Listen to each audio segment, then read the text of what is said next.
Il se nomme prophète du 21e siècle. Adama Sylla est notre invité. Avec lui, nous allons parler de l'Afrique à la quête d'une identité spirituelle. Prophète Adama Sylla, bonjour, vous allez bien? Bonjour. Merci. On dit l'Afrique à la quête d'une identité spirituelle. C'est quoi l'identité spirituelle de l'Afrique selon vous? Merci, mon frère. Et cette question est bienvenue. Parce que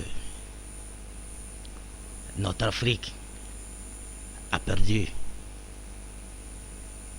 la chose la plus chère de son existence. Et quelle est cette chose de son existence? La source africaine. La source africaine. Nous avons perdu notre source, notre origine, notre Dieu, notre spiritualité. Et nous nous sommes accrochés et donnés à la spiritualité importée dans notre continent. Et aujourd'hui, il faut que l'Afrique revienne à sa vraie source, à ses vraies valeurs, à sa spiritualité, car c'est la spiritualité africaine qui était la spiritualité la plus élevée de tous les temps passés et présents et futurs. L'Afrique a été enseignée par ceux que l'Afrique devait enseigner. Vous voulez dire que sur le plan spirituel, c'est à l'Afrique de donner des cours, Bien sûr. des leçons aux gens. Merci, mon frère. Mais c'est le contraire qui se produit. Bien sûr. Aujourd'hui, l'Afrique, tout ce que l'Afrique est en train de vivre, n'est pas normal.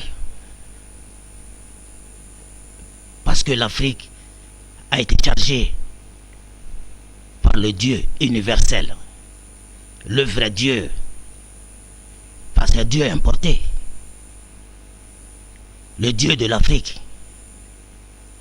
Et cet enseignement ont été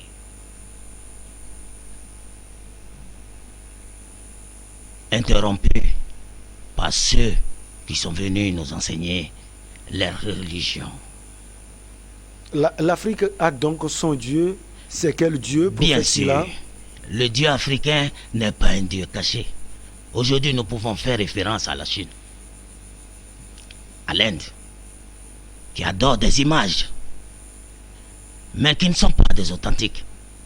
Mais il faut que l'Afrique sache que cette histoire de tous les prophètes passés, présents et futurs, les 124 000 prophètes et les 313 messagers, il faut que l'Afrique sache que ce sont des révélations. Et ces révélations n'est pas de l'Afrique. C'est pourquoi l'Afrique n'a jamais été citée dans ce testament. Dans ce que nous voulons dire à nos frères, à nos sœurs, aux berceaux de l'humanité. C'est depuis 7 ans que nous avons failli à notre mission. Il faut que nous nous réveillons. Donc c'est pour cela que mon père m'a envoyé le Dieu africain, l'authentique Dieu, pour que tous ces filles et fils puissent sortir des ténèbres à la lumière. Parce que lorsque nous attendons, les religieux nous disent entre Jésus et Mohamed et Moïse qui sauvera l'Afrique. Je pense que avec toutes ces interruptions des traditions, de toutes ces religions, le fondement des socles même de ces religions se s'effondre. Donc, personne d'entre ceux-là peut nous sauver parce que nous les avons adorés ce Dieu pendant des siècles et des siècles. Alors, pour bien comprendre, vous voulez dire, prophète Sylla, que pour être sauvé, il faut adorer le Dieu africain. C'est forcé. Alors, nos amis ont envie de savoir c'est quoi le Dieu africain et comment l'adorer pour être sauvé. Le Dieu africain, le Dieu de ses enfants, celui-même qui a été sali par une pomme. Et le Testament nous dit que c'est pas l'adultère. Je pense que c'est lui le Dieu africain et c'est vraiment lui. Je suis son messager. Il m'a envoyé avec les 10 commandements pour son Afrique, pour son berceau. Est-ce que mes frères et sœurs africains ne pensent pas à cela, hein? Quand les gens disent le berceau de l'humanité et le père de l'humanité. Nous avons trois en commun. À l'époque, il y avait eu des guerres des dieux. Mais nous ignorons cela. Ces choses-là ont été décrites comme si c'était une guerre sainte. Si c'était une guerre qui a été demandée par un dieu pour vaincre tel peuple. Non, c'était d'imposer ces religions. Et pour cela, il faut accepter ces religions, la religion d'Abraham. Ces trois religions. Et ces trois religions ont été importées dans le berceau de mon père. Alors, vous avez parlé de 10 commandements de Dieu, du Dieu africain. Bien sûr. Est-ce que ces 10 commandements, prophète Sila, sont différents des 10 commandements de Dieu que nous connaissons, Dieu, Jésus-Christ, pour les catholiques? C'est très différent. Parce qu'on nous dit que le fils de Marie est venu certifier la Torah, mais envoyer quelque chose de nouveau. Et que le prophète Mohammed aussi est venu pour certifier ces religions et envoyer quelque chose de nouveau. Donc si le Dieu africain m'a envoyé et m'a choisi à faire de moi le premier des soumis pour toute l'humanité, en commençant par son berceau, je pense que nous devons certifier certains de ces testaments et nous devons apporter quelque chose de nouveau, les 10 commandements. Les 10 commandements sont pour tout le berceau africain. Dans ces 10 commandements, les 3 premiers commandements seront appliqués lorsque l'adoration du Père sera installée dans son berceau. Et ces 3 commandements, les premiers 3 commandements nous donnent la renaissance des enfants génies. Ce n'est pas l'école qui rend génie, l'école perfectionne une personne. Il nous enseignait pour mieux nous égarer, il nous enseignait pour mieux nous avoir, il nous enseignait pour mieux nous dominer, il nous enseignait jusqu'à venir enseigner leur Dieu. Ça, c'est le premier. C'est le premier, les 3 premiers commandements. Les 3 premiers commandements. La renaissance des enfants génies. Génie, les enfants. Et vous dites que ce n'est pas l'école qui rend génie. Génie, jamais de la vie. Et d'ailleurs, l'histoire des génies qu'ils ont donné par rapport aux génies en disant que les génies sont des êtres différents des humains ou cachés, c'est pas réel. Les génies sont déjà africains. C'est l'Afrique qui détient cette source de génie. Car elle est du Père de l'humanité Adam. Elle est de mon Père. Celui dont ils l'ont mis nu dans leur continent, ainsi que notre mère Père, notre mère Afrique. Maman Ève, la mère de l'humanité. Il les a mis nus dans leur continent. Et chez nous, ils importent les dieux pour pouvoir nous gouverner. C'est une deuxième forme d'esclavage. Et ces 10 commandements font partie des 10 années. Si l'Afrique adopte son vrai Dieu, l'Afrique serait le continent le plus révolutionnaire de ce 21e siècle. Alors c'est intéressant, prophète Sila. On va aller pas à pas. Vous aviez déjà parlé de la renaissance des enfants génies. Le second point? Le second point, après les 3 ans que l'Afrique serait donnée à l'adoration de son propre Dieu, le Dieu authentique, le Dieu de tous les dieux, il aura un troisième 3 ans, un deuxième 3 ans. C'est-à-dire à 6 ans, ces enfants génies seront déjà installés dans l'innovation africaine, dans la technologie. À 6 ans déjà, ces enfants-là pourront fabriquer des bateaux et des avions. À 6 ans déjà, ces enfants-là enseigneront l'humanité tout entière l'histoire réelle de ce monde. Car la vie ici-bas n'est qu'un jeu et un amusement. Parce que le Dieu de Mohammed même nous dit dans le Coran, dans la sourate Al-Ankabut, wa ma hazil hayatud dunya illa lahu wa lahibu. Cette vie d'ici-bas n'est qu'un amusement, un jeu. Donc ils ont si joué, mais nous n'avons pas compris dans le passé. C'est pourquoi nous avons joué les jeux. C'est nous qui les avons bénis. Et nous nous sommes maudits ici en Afrique. C'est pourquoi ils nous traitent des malheureux. Excusez-moi pour l'expression, même pour des maudits. Alors, le deuxième point, selon vous, prophète Silla, c'est l'innovation de l'Afrique à partir de la technologie. Et ce sont les enfants génies qui, à partir de 6 ans, bien sûr, vont porter cela. Bien sûr, nous avons vu ça en Chine. Il y a 15 ans passés, à 10 ans passés, à 20 ans passés, la Chine avait donné la renaissance des enfants génies avec le Bouddha. Parce que, imagine, si tu adores le christianisme ou l'islam ou le judaïsme, tu deviens une photocopie de Mahomet. Tu n'es pas un arabe. Tu deviens une photocopie aussi de Moïse parce que tu n'es pas juif. Et tu deviens une photocopie du fils de Marie parce que tu n'es pas un occidental. Donc, pour que l'Africain puisse grandir et dominer ce monde, parce que l'Afrique a été bâtie par le Père de l'humanité pour pouvoir dominer le monde. L'Afrique n'est pas telle qu'on nous a rencontré, mais chaque chose en son temps. Et dans ce 21e siècle, je mets en défi quiconque sur la terre. Et je l'ai dit que je jure par celui qui détient mon âme, que c'est mon père Adam, le Dieu africain, le Père de l'humanité, le Dieu de ses enfants, l'espoir de sa descendance, notre seul administrateur de cette cieux, de cette terre, de l'océan fermé entre eux. Nous n'avons de paix ni de salut si ce n'est que lui. Et notre grand-père et notre immense salut est en ses seules mains. Alors, on va aller au troisième point de l'adoration du Dieu africain et de tout ce que cela peut apporter. D'abord la renaissance et puis l'innovation. La troisième position.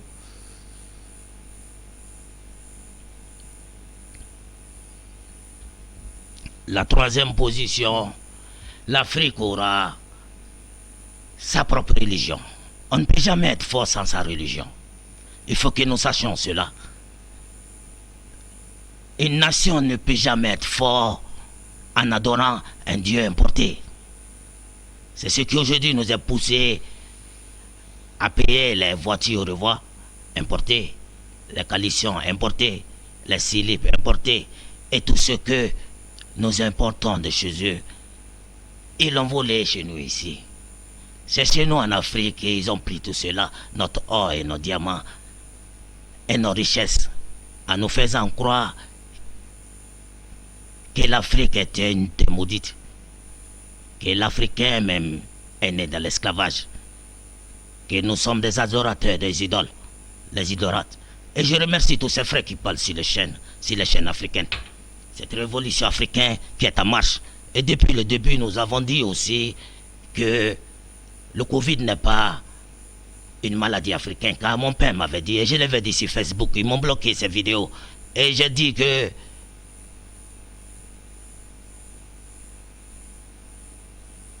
le Covid n'est pas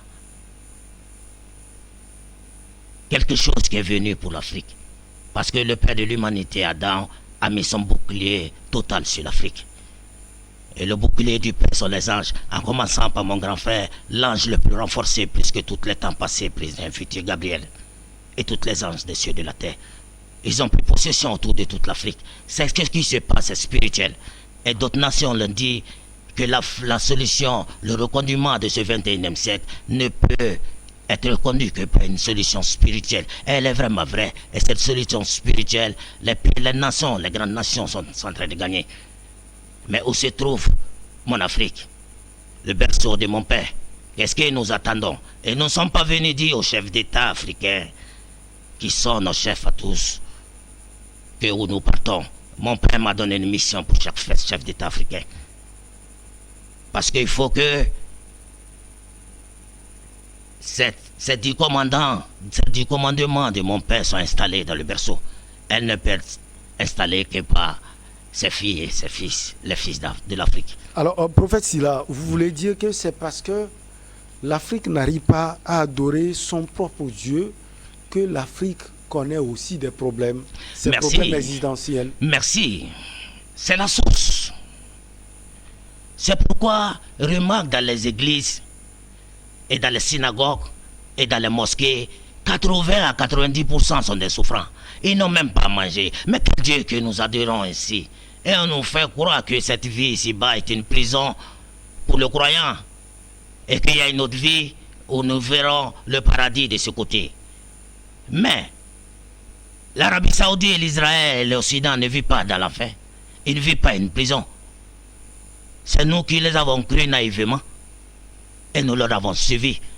Et nous avons renoncé à notre origine, à notre Dieu, à notre identité. Qu'aujourd'hui nous avons été emportés dans la souffrance que nous vivons aujourd'hui.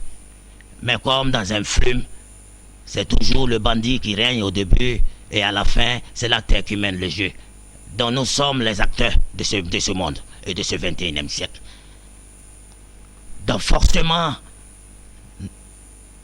nous n'avons même pas besoin d'eux. Et bientôt, dans les 10 ans et les 10 commandements du Père, tu verras des Européens venir travailler dans nos maquis et dans nos restaurants et dans nos lieux à manger et à boire. Ça a déjà commencé en Angola. Mais ça serait fait parce que c'est une révélation et cela vient de mon père. J'ai dit que je suis le messager du 21e siècle pour toute l'Afrique. Et j'ai vu tout ce que mes frères et sœurs ont fait au Cameroun, au Togo et dans beaucoup de pays africains, surtout au Mali. Et j'ai une mission pour l'Afrique. Nous avons dans les 10 commandements, nous avons notre Mecque à nous. L'humanité devait prier vers nous, vers le nord. Mais ce n'est pas nous qui devons prier vers eux, parce qu'ils sont des musulmans et des chrétiens et des juifs. Mais nous sommes des enfants des musulmans et des chrétiens et des juifs. Parce que le vrai musulman, la vraie soumission, c'est le Père. C'est devant lui que l'Éternel a demandé à ce que toutes les âmes se prosternent. Et c'est ce jour-là que la prosternation a été établie, décrétée sur toute l'humanité. Alors, vous voulez dire, prophète Sila, que face à Covid-19, face aux guerres en Afrique, face au coup d'État, face à la vie chère, face à la famine, il faut adopter d'autres attitudes, surtout adorer le Dieu africain. Bien sûr, parce que face à toutes ces réalités que nous voyons aujourd'hui, c'est parce que nous n'adorons pas notre Dieu. Nous adorons la l'air. Et un Dieu n'est pas ingrat. C'est eux qui sont venus nous enseigner ces dieux. Mais ils ont des millions et des milliards dans les comptes qu'ils nous donnent par mendicité à nos États, à nos nations. Nous sommes devenus un peuple de mendiants, mais c'était le passé, cela est révolu. Donc je demande et je lance un appel au nom du Dieu africain, le Père de l'humanité, le Dieu de ses enfants, l'espoir de sa descendance, notre seul administrateur. Si la Chine et l'Inde ont adoré les statuettes qui ne peuvent bouger, il faut savoir que nous avons le meilleur statut en Afrique. Et on nous dit que le père Adam est mort à l'Inde, en Arabie Saoudite. On nous montre des tombeaux qui peuvent quitter jusqu'à 500 mètres. Mais ça veut dire quoi? Le père Adam n'est pas ambulant. Il n'est pas né. Il a été créé pour l'Éternel. Et Satan n'a ni été pris en Arabie Saoudite, ni à l'Inde. Je le mets en défi. Satan a été pris chez nous en Afrique de l'Ouest ici. Et le pays est connu. Et parmi ces 10 commandements, nous avons notre culte. Notre maison sacrée. Et c'est ce combat qui a commencé au Mali. Et j'aimerais un jour être au Mali et dire aux Maliens comment le peuple malien est béni. Et a toujours été béni par la source même du Père de l'humanité. Parce que sa terre a été prise au Mali. Et c'est ce lieu-là, dans un village où certains de mes disciples m'ont fait des pèlerinages là-bas.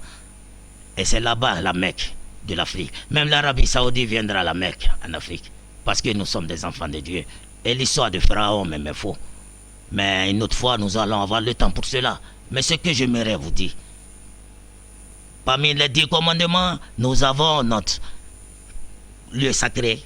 Nous avons notre testament que mon père m'a enseigné, m'a inspiré, m'a révélé et descendu cela.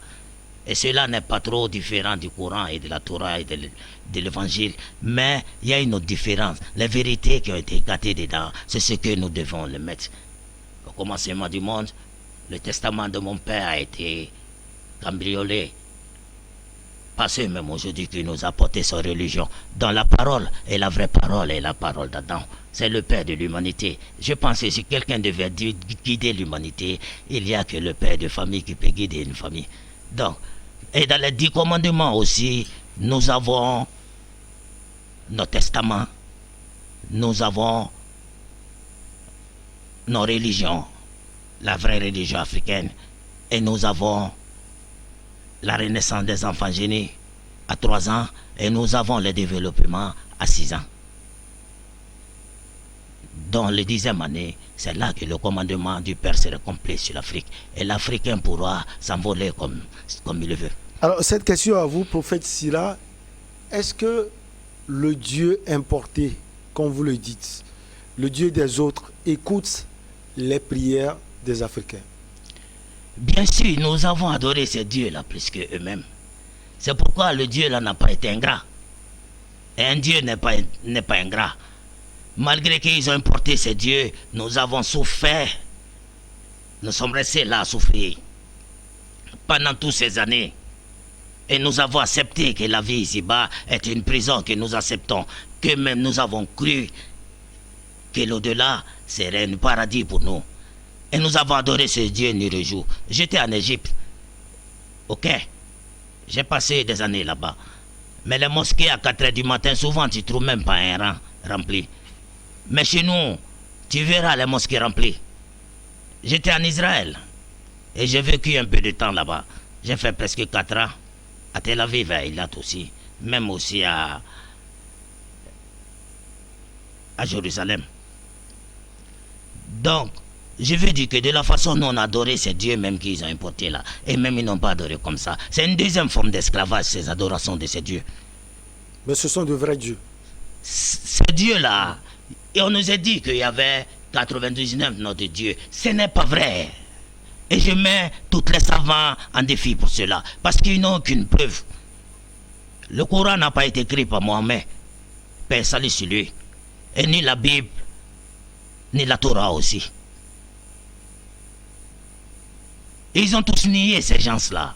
Mais après, ils se sont accrochés après le départ de ces gens. Le Coran même nous dit cela. Donc ce qui veut dire que le Coran n'est pas la leur, ni la Bible, ni la Torah. C'est pour nous l'Afrique. C'est pour mon Père, le Père de l'humanité, le Père de l'Afrique, le Dieu de ses enfants.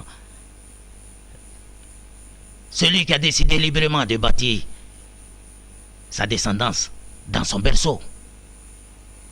Alors, vous l'aviez dit tout à l'heure, c'est un combat qui commence au Mali. Aujourd'hui, ce pays vit des moments difficiles, mais tient face aux colonisateurs. Vous voulez dire, prophète Sila, que le combat des Africains commence par le Mali? Mais c'est sûr, si la terre de mon père a été prise au Mali, ordonné par l'Éternel pour qu'il soit créé dans les cieux, c'est que c'est vers cette terre que l'humanité devait prier dans le 21e siècle. C'est une guerre africaine, c'est une révolution. L'Afrique n'a pas le choix. Il faut forcément emboîter les pas du Mali. Le Mali était un grand pays. Et ce pays-là, c'est la terre où le Père a été... La création de la terre du Père a été prise. Dans toutes les histoires qu'il nous a racontées, ce n'est pas une vraie histoire. Parce qu'il faut écrire des choses pour pouvoir tromper les gens, pour pouvoir faire que les gens acceptent à adhérer à ce que tu as écrit ou lu. Et pour cela, il faut créer des écoles coraniques et français et je ne sais, pour pouvoir nous rééduquer. Rééduquer les gens et les permettre de souffrir jour et nuit. Donc cela, ces temps-là sont terminés. Ces temps-là sont terminés. L'Afrique a tout aujourd'hui pour suivre la voie du Mali. Parce que les Maliens même ne savent pas réellement le combat qu'ils sont en train de mener. C'est notre combat à nous. C'est le combat d'Adam. C'est plus les Africains qui réagissent, c'est le Dieu africain qui réagit sur tout l'univers. Je viens d'une descendance samanique. Ma descendance sont des savants. Je ne suis pas venu pour être un interprète, prophète de Moïse, ou bien de Mahomet, ou bien de fils de Marie, ou bien d'Abraham. Mais je suis un prophète. Je suis le prophète du 21e siècle, venu pour l'Afrique. C'est parce qu'ils savaient qu'un messager devait venir et un prophète devait venir. Voilà pourquoi ils ont clos en disant qu'il n'y aura pas de messager. Mais bien sûr que c'est l'Afrique qui détient la clé du paradis. Parce que le paradis ne se trouve nulle part dans les cieux.